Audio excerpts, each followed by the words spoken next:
Hey guys, welcome to my YouTube channel. तो आज हम क्लास 9 का chapter number 6 lines and angle शुरू करेंगे।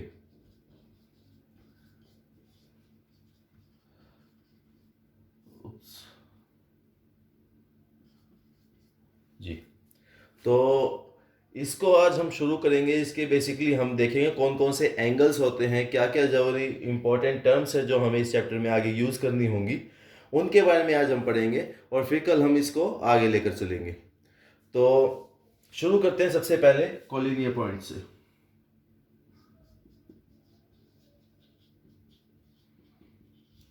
तो कोलिनियर पॉइंट्स क्या होते हैं?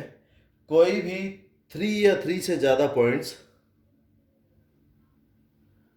जब एक ही लाइन पर लाई करेंगे, ये देखिए, अगर ये एक ही लाइन पर लाई कर रहे हैं तो ये क्या है? आपका कोलिनियर पॉइंट।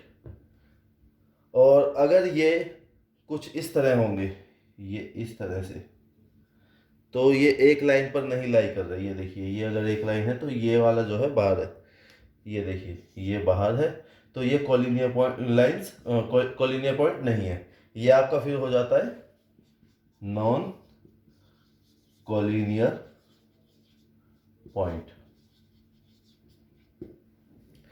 तो कुछ ज़्यादा मुश्किल नहीं है इसके अंदर, बड़ी सिंपल सिंपल टर्म्स है। हम एक बार इनको करेंगे और फिर आगे प्रोसीड करेंगे। तो ये सबको क्लियर है, कोलिनियर पॉइंट्स और नॉन कोलिनियर पॉइंट्स। अब इसके बाद हम चलते हैं, हमने 6th क्लास में इसको पढ़ा हुआ है पहले। Acute angle, obtuse angle, right angle, straight angle, reflex angle. तो एक बार उसको दोबारा से रिवाइज करते हैं।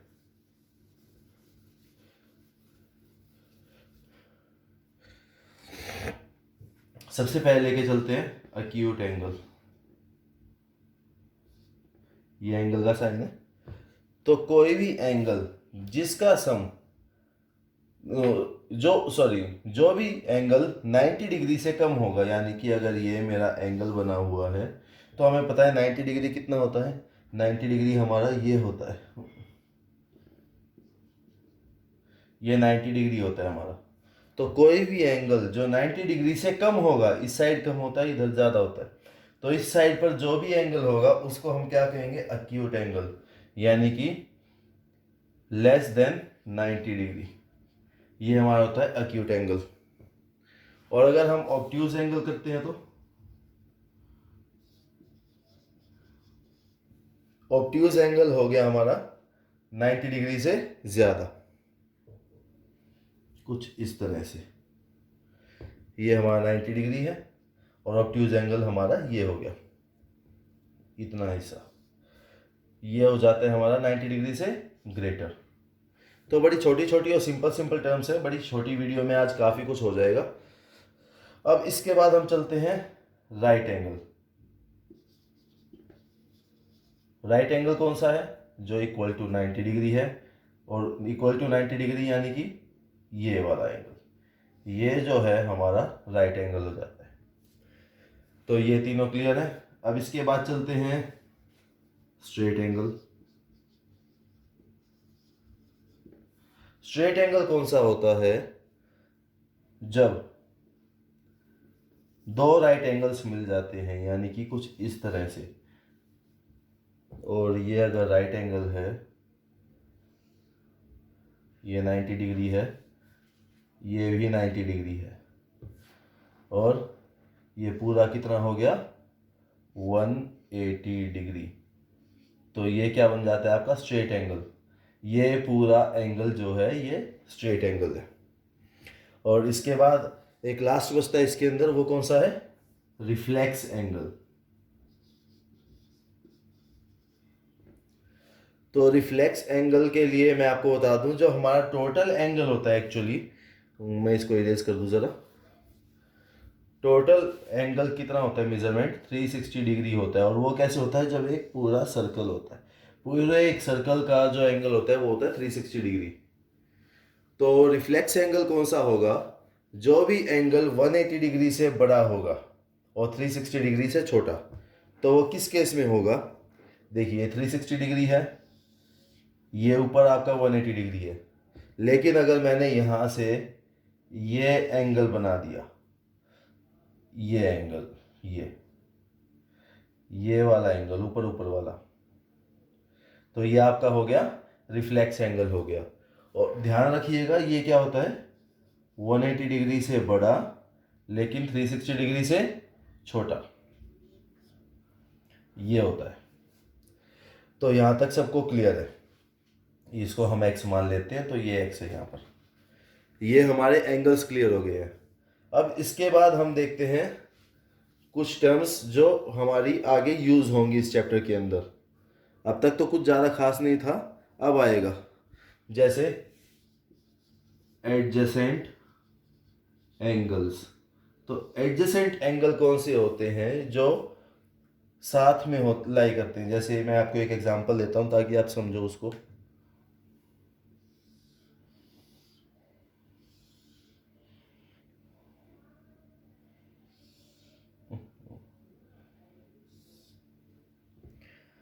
तो ये एंगल और ये एंगल, इसको नेमिंग कर देते हैं। ये ओ हो गया, A B C.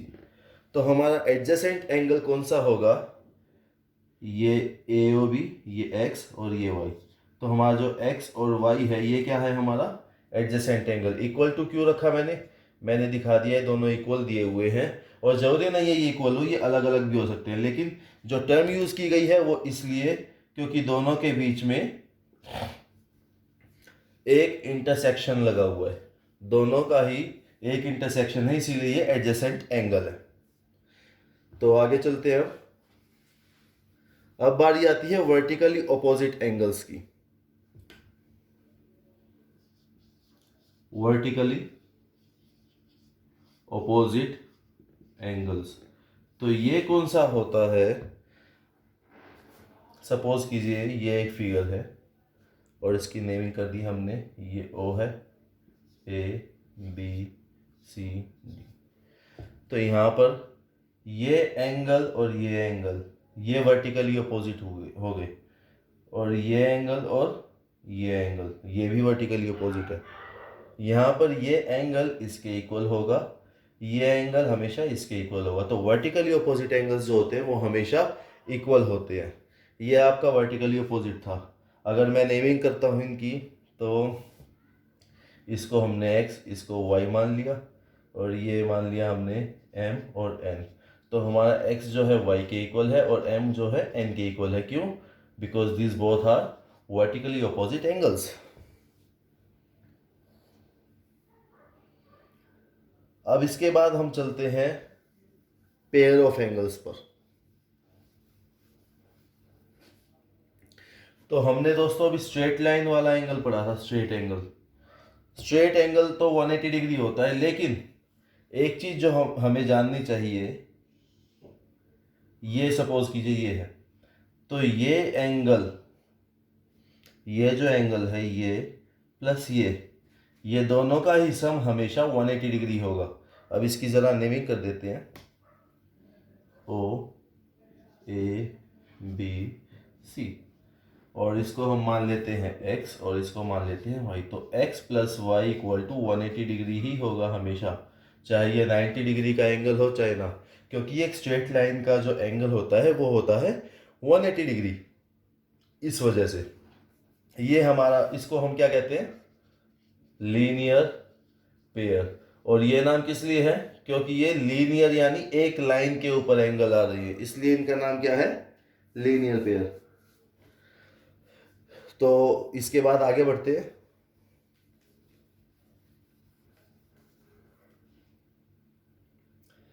Linear pair के बाद आपका आता है, अब आपको कुछ टर्म्स बताते हैं। एक फिगर बना देते हैं यहाँ पर परमानेंट, ये है,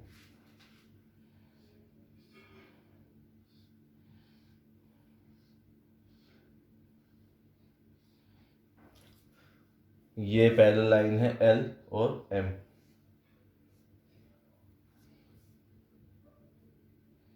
L और M, और एंगल्स की नेमिंग कर देते हैं। ये एंगल 1 2 3 4 5 6 7 और 8। तो अब देखिएगा दोस्तों, ये थोड़ा सा ध्यान से देखना क्योंकि इसमें काफ़ी बच्चों को डाउट रहता है।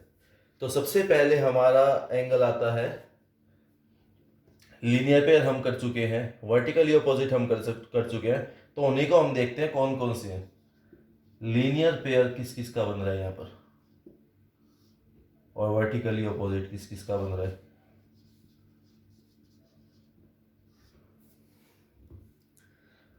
तो अब देखिए यहाँ पर आ रहा है लीनियर पेयर आ गया 1 और 2, उसके बाद 3 और 4, 1 और 4, 2 और 3, फिर अगला देखिए 5 और 6, 7 और 8, 5 और 8 और 6 और 7। तो आप देखेंगे ये तो स्ट्रेट लाइन है, लेकिन अगर इसको थोड़ा सा टिल्ट करके देखेंगे तो ये 1 और 4 भी एक ही लाइन के ऊपर लाई कर रही है। अगर ये स्ट्रेट लाइन बन जाती है और ये इस तरह से एंगल बन जाता है तो ये 1 और 4 भी स्ट्रेट लाइन पर लाई कर रहे हैं, इसीलिए ये लीनियर पेयर है। अब आप वर्टिकली अपोजिट एंगल्स देखेंगे तो वो है 1 equal to 3, 2 equal to 4, 5 equal to 7 और 6 इक्वल टू 8। तो ये हमारे थे लीनियर पेयर और वर्टिकली अपोजिट एंगल्स। ये तो हमने अभी पीछे किया था तो उससे आपको समझ में आ गया होगा, और एग्जाम्पल मैंने आपको इसीलिए साथ साथ लिख दिया। अब आगे चलते हैं। अब आते हैं कोरस्पॉन्डिंग एंगल्स।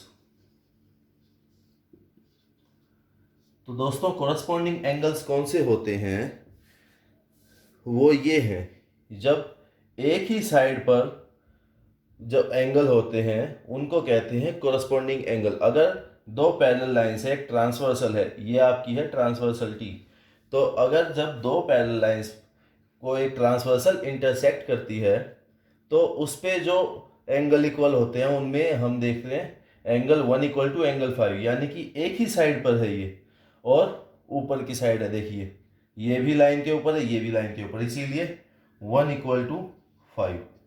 इसी तरह 2 इक्वल टू 6 हो जाएगा। अब जिस तरह ये ऊपर वाले देखे हैं इसी तरह से नीचे वाले एंगल भी इक्वल होंगे, यानी कि 4 इक्वल टू 8 और 3 इक्वल टू 7, 4 इक्वल टू 8 और 3 इक्वल टू 7। तो ये हमारे थे कोरस्पॉन्डिंग एंगल्स जी। इसके बाद हम चलते हैं ऑल्टरनेट इंटीरियर एंगल्स पर। ऑल्टरनेट इंटीरियर एंगल्स पर ये जो एंगल्स होते हैं हमारे ये भी इक्वल होते हैं। तो ये कौन से एंगल हैं जरा देखिए, ये एंगल हैं जो एस बनाते हैं। एस कैसे, इंटीरियर की बात हो रही है यहाँ पर, तो अंदर वाले एंगल्स की बात है। ये देखिए ये कुछ इस तरह से काम करेंगे, तो यानी कि एंगल 4 इक्वल टू एंगल 6, और ये देखिए ये 3 और 5 और 3 इक्वल टू 5। ये आपके हैं ऑल्टरनेट इंटीरियर। अगर इसी के साथ में एक्सटीरियर लिख दूं, ऑल्टरनेट एक्सटीरियर, तो एक्सटीरियर का मतलब है बाहर वाले एंगल्स, बाहर वाले एंगल देखने हैं। और बाहर वाले कौन से हो जाएंगे यहाँ पर, बिल्कुल सही 1 और 7 हो जाएगा, 1 और 7 और 2 और 8। तो ये ऐसे काम करेगा।